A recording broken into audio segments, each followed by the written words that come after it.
This is Old Line Farmer Radio, a Maryland Farm Bureau production, helping you achieve your best farm future. Hello and welcome to Old Line Farmer Radio. My name is Jeb Burchick, Communications Director at Maryland Farm Bureau, and I'm your host this week. If you've been enjoying our podcast, please do us a favor and give us a 5-star rating wherever you're listening. It really helps us. It's currently May 1st, and the estimated average price of soybeans is at $9.99 per bushel, a small increase from last week, and the estimated average price of corn in Maryland is $4.96 per bushel, a small decrease from last week. Do you want more in-depth information related to agricultural markets? Our friends at StoneX can help. StoneX's partnership with the Maryland Farm Bureau brings powerful risk management tools to members to help navigate market volatility with confidence. Through this collaboration, farmers gain access to expert insights and education, as well as technology that places market information directly into their hands through the StoneX Farm Advantage app. By leveraging StoneX's broad market expertise and the Farm Bureau's commitment to agricultural success, members can make informed decisions, mitigate risks, and maximize profitability. Maryland Farm Bureau members can take advantage of this partnership by participating in complimentary education opportunities and by downloading the StoneX Farm Advantage app and entering the promo code MDFB. StoneX also offers a 10% discount on premium market intelligence packages just for members. Farm Advantage is a product owned and operated by StoneX Group, Inc. All intellectual property rights associated with Farm Advantage are the exclusive property of StoneX Group, Inc. Let's check out a couple of headlines from this week. American Farm Bureau is applauding the EPA's emergency fuel waiver allowing the sale of ethanol-blended gas, or E15, during the summer season. AFBF President Zippy Duvall says that biofuels are an important tool in achieving energy independence while lowering costs for drivers and maintaining important markets for America's farmers. AFBF has long advocated for year-round E15 sales. Good news for Maryland's on-farm wineries, distilleries, and breweries. The state of Maryland announced $2 million in funding for expansions, promotions, and agricultural projects to further develop Maryland's craft beverage industry. Governor Wes Moore used the occasion to highlight the craft beverage industry's impact on the economic growth of our state. The grants are administered by the Maryland Department of Commerce's Office of Tourism Development. The USDA is launching a lawfare complaint form for farmers and ranchers who have fallen victim to what they say is unfair or politically motivated litigation. USDA Secretary Brooke Rollins says that the department must ensure that our farmers and our ranchers have not and will not be targeted for living the American way of life. The form can be found at usda.gov/lawfare. Kate Thornton, also known as AppleGirlKait, is a young farmer from Washington State, where she grows apples, pears, and other tree fruits on her family farm. She showcases her work to her 500,000 followers on her social media accounts. Maryland Farm Bureau's Ben Butler of Montgomery County's Butler's Orchard speaks with her about using social media to educate consumers about agriculture as well as the tree fruit industry on the East and West Coast. Hi, everybody. Welcome to Old Line Farmer Radio. I'm Ben Butler, Butler's Orchard in Germantown, and I'm here today with AppleGirlKait. Hey, thanks so much for being here today. Well, thank you for having me on. Absolutely. I've been following you for a few months now because there's not a lot of people talking about apples on social media, which, obviously was my interest. Could you just start by, introducing yourself a little bit, your background, your family history? Yeah. Well, hello, everyone. I am Kate Thornton. I'm a 4th-generation apple and pear grower.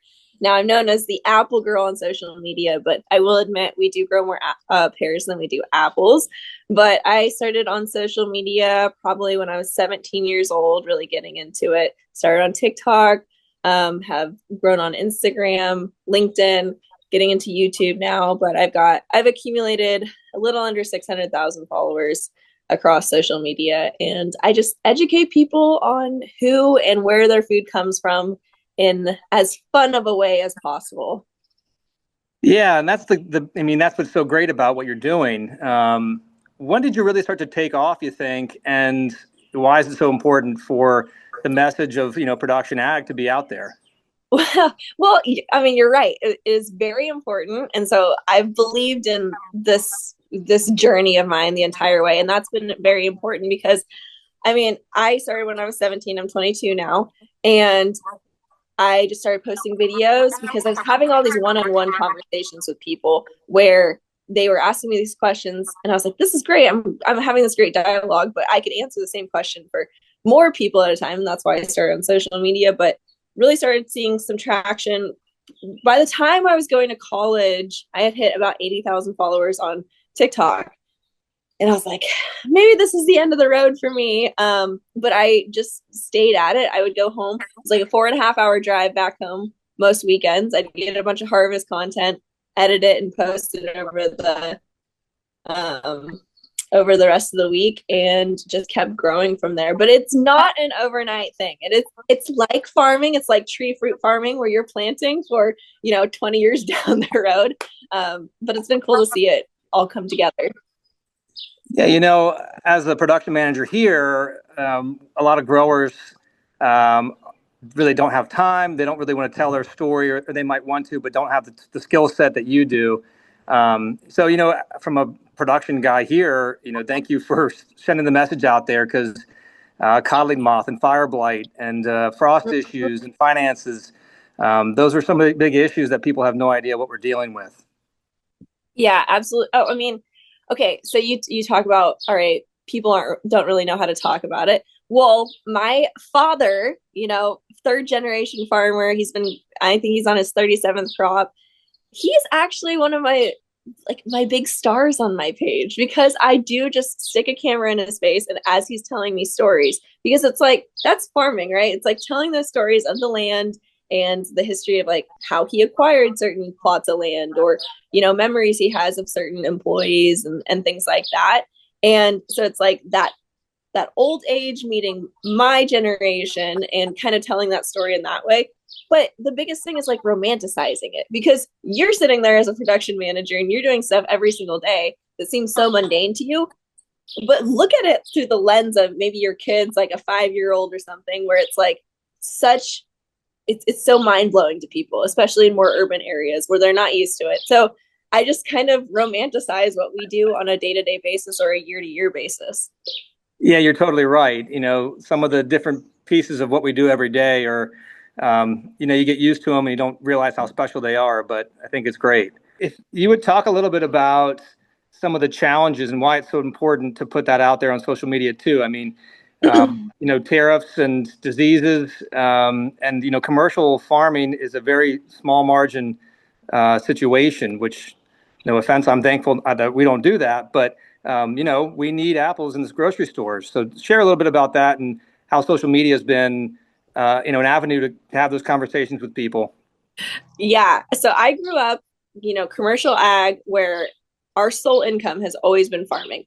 And it's proven to be very difficult, because you have honestly very little control over the returns that you get.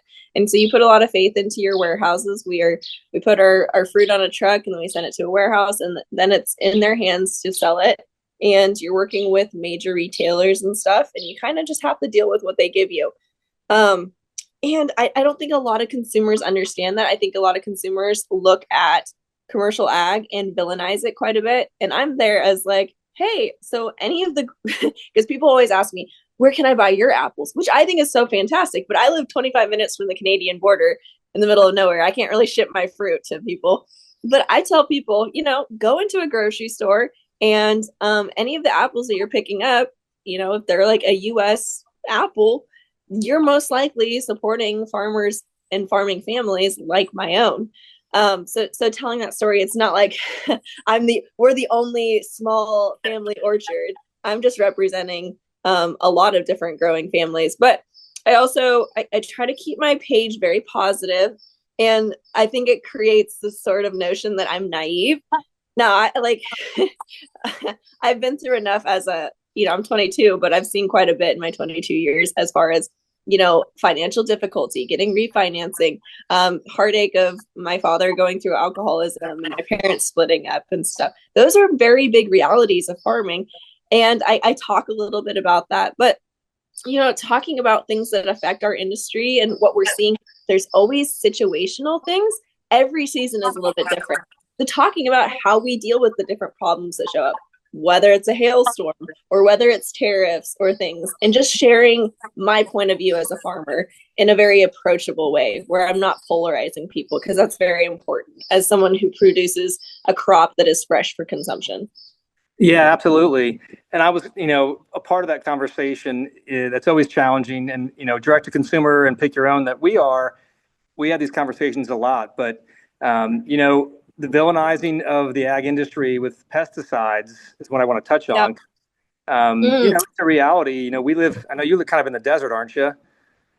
Yes, this is what we call an alpine desert. We get about the same amount of rainfall as Phoenix, Arizona, if that gives you any sort of scope as to what it's like. So water is gold. I mean, we've got the Cascade Mountains. So on the west side, you think Seattle, rainy. Well, over here, it's the sunny Okanagan, and we get a lot of clear, sunny days, which makes incredible fruit. We got those cooler nights that also make incredible fruit.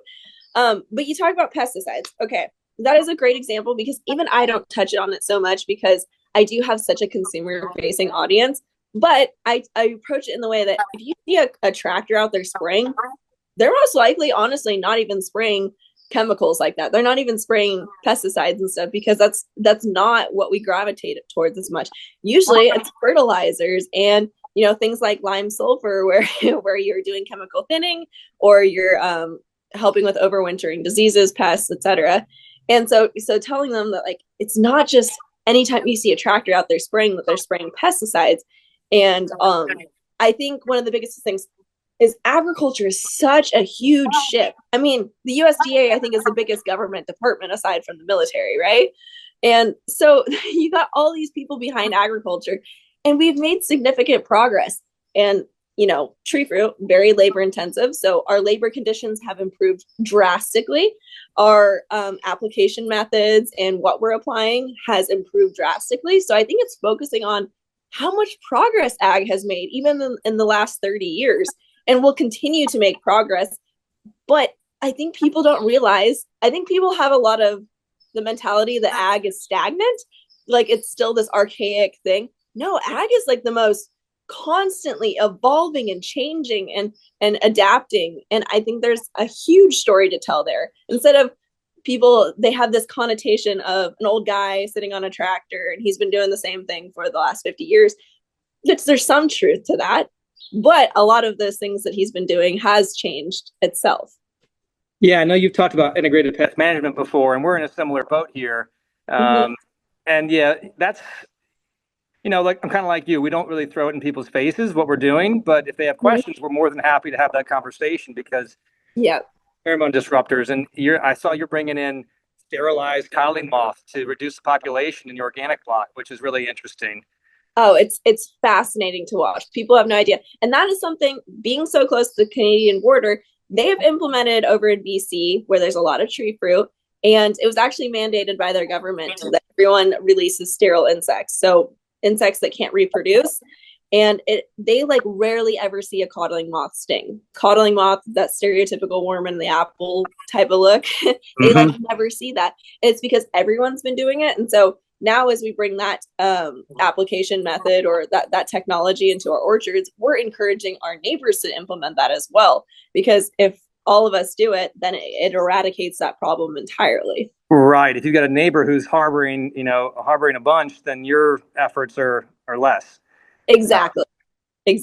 But I think that's been that is a perfect example of showcasing what we're doing. It's interesting to farmers, but it's also interesting to those end consumers. Yeah, absolutely. We're wrapping up here shortly, but what would you say the outlook in, East Coast? We're a different world. Pennsylvania and New York are big producers, but Pacific Northwest, where you are, is, in all the literature, which I saw your face on the front of Fruit Growers News, right? Yes, sir. That was awesome. Congratulations. That's awesome. But thank you. Say the outlook of the industry where you are is positive, stagnant. What do you think? Hey, I was just talking to a grower yesterday. It's rough right now. We're all beat down. We're tired of, just barely getting by. It's time for us to thrive a little bit. And I think it makes sense for farmers to have a little bit of good success. And so working towards that. But in order to do that, we can't be so pessimistic against the world and how they view us. We just got to continually show up tell our truth, because we do have a great story to tell. So continue to show up, be a face that people think of, because with my videos, and I leave it with this, people comment all the time. I think of you every time I see an apple, or I think of you every time I'm in a grocery store. There is power in that. So having representation, whether it's on the legislative side, as people are making rules and regulations, they are thinking of actual farmers that they know, whether it's online or in person, or your local consumers. You never know who's coming to your you pick orchard. So continually show up as the best representation of the industry you can. Yeah, you're totally right. And the last piece, talk about legislation. We've been Farm Bureau members, for decades here, and really rely on them to be our voice in Annapolis, which is our state capital. I assume you guys are members, and talk a little bit about your influences with Farm Bureau and how important that is. Yeah, my parents have always been Farm Bureau members, but not as active. And now I'm starting up Young Farmers and Ranchers through Farm Bureau in our county. That's something I'm taking on. Many irons in the fire, right? But yeah. I think it's so important, because I've been in those offices where you're talking to people who are legislators, and they have no idea about farming. They have some sort of conception, and it's usually a misconception of what ag is like. And so you've got to show up there, and you've got to, instead of coming in there like, I'm going to prove these guys wrong and blah, blah, blah. Sometimes you have to do that. But showing up and being respectable and showing that farmers are some of the smartest, most innovative people on the planet. And we just got to showcase that. Right. I think you're right. We don't get enough credit sometimes, just have a reputation for being a bunch of old hillbillies. But there's a lot of cool things happening in ag. Well, AppleGirlKait, thanks so much for your time. It was great talking to you. And I'm looking forward to seeing what else you got coming out in this season. Oh, thank you, Ben. Good luck. Thanks. Consider joining us on June 7th in Cecil County for the 2025 Young Farmers and Ranchers Annual Summer Picnic. It's a fun day of farm tours, networking, and fellowship with your fellow young farmers and those interested in agriculture. Learn more at mdfarmbureau.com/young-farmers. With that, please give us a rating and review, and if you learned something today, please share this podcast with your friends. Old Line Farmer Radio is a production of Maryland Farm Bureau, produced by Jeb Burchick. Contributions this week from Parker Welch and Ben Butler. Introduction by Hollis Zimmerman. Thank you for listening, and we will catch you next time on Old Line Farmer Radio.